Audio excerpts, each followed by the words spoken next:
D'abord, on va donc poser les faits avec Fanny Veil, les indispensables.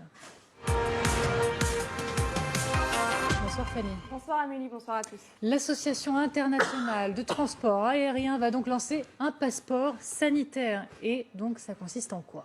Alors d'abord Amélie, un mot rapide. Quand on parle de l'Association internationale du transport aérien, l'IATA, on parle en fait de 290 compagnies aériennes, 80% du trafic aérien. Donc concrètement, ça concerne des millions, voire des milliards de voyageurs. Et ce projet de l'IATA, eh bien, c'est une application mobile, un passeport sanitaire qui compilera toutes les données médicales à votre sujet liées au Covid, les tests que vous avez passés, leurs résultats et bien sûr votre vaccination ou non.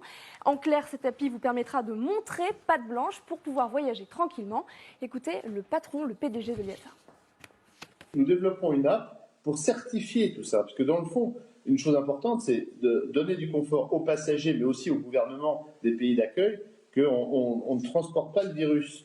Et donc pour ça, on a prévu une app qui va gérer le flux d'informations depuis le centre de vaccination ou le centre de test jusqu'aux passagers et ensuite éventuellement à la compagnie aérienne et au gouvernement qui aura imposé des règles d'entrée.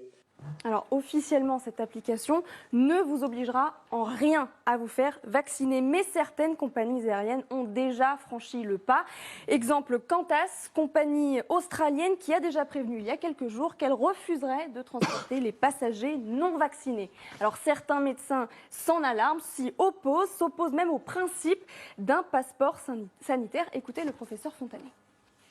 J'y suis pas favorable parce que, 1, ça va être très compliqué. 2, vous allez avoir des faux passeports sanitaires qui vont se créer à gauche et à droite. 3, on crée un précédent qui est quand même grave parce que on est en train de se dire, d'accord, passeport sanitaire pour la Covid, mais pourquoi pas passeport sanitaire pour le VIH, pourquoi pas passeport sanitaire pour etc., etc. Vous voyez un peu le précédent qu'on est en train de créer. Donc, à titre personnel, j'y suis pas favorable. L'autre crainte, c'est de créer une société à deux vitesses, deux catégories de citoyens, les vaccinés et les non vaccinés, qui n'auront plus forcément les mêmes droits et qui ne se croiseront plus. Écoutez Gilbert Deray. Aucun pays dans le monde, avec ce qu'on vient de vivre, n'acceptera, s'il a contrôlé la Covid-19, ce qui va arriver, qu'un pays, quel qu'il soit, vienne sans être sûr qu'il ne lui rapporte pas la Covid. C'est fini ça. Mais oui, nous allons avoir des barrières qui, pour l'instant, sont celles du vaccin, avec un énorme problème qui est effectivement, je coche la case, je suis vacciné.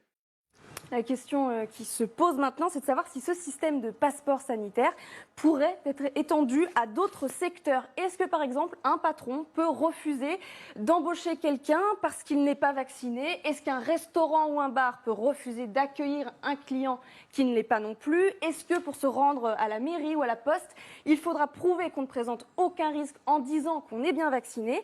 En France, c'est pour l'instant illégal, mais la question se pose parce que si Emmanuel Macron a promis de ne pas rendre la vaccination obligatoire dans la loi, est-ce que finalement ce ne sont pas les individus eux-mêmes, la société qui va instaurer une sorte de discrimination entre vaccinés et non vaccinés? C'est en tout cas le risque que pointe notre éditorialiste Jean-Michel Apathy. Écoutez-le. Moi, ça me fait marrer parce qu'évidemment, le vaccin ne sera pas obligatoire, mais enfin, il sera fortement conseillé. Je l'ai souvent dit, mais vous dirigez un restaurant, vous avez 10 employés, vous n'allez pas dire aux employés, vous êtes libre de vous vacciner. Vous allez leur dire, si tu veux travailler, tu te vaccines. Enfin, la politique ne peut pas déclarer les choses obligatoires, mais la société va le faire à sa manière. Alors question d'autant plus Amélie que ce système de laissez-passer sanitaire, il existe déjà en Chine. Il ne prend évidemment pas encore en compte la vaccination, mais l'état de santé global des Chinois. Ce système, c'est ce fameux QR code vert, jaune ou rouge qui témoigne du risque que vous présentez ou non de faire circuler le virus. Le code vert est devenu pour les Chinois un sésame indispensable, la clé pour entrer dans les transports publics, les espaces publics. Peut-on imaginer que ce code vert ne soit ensuite attribué plus tard qu'aux personnes vaccinées? Eh bien, c'est une possibilité. Merci beaucoup Fanny et merci comme tous les soirs aux équipes derrière ce travail.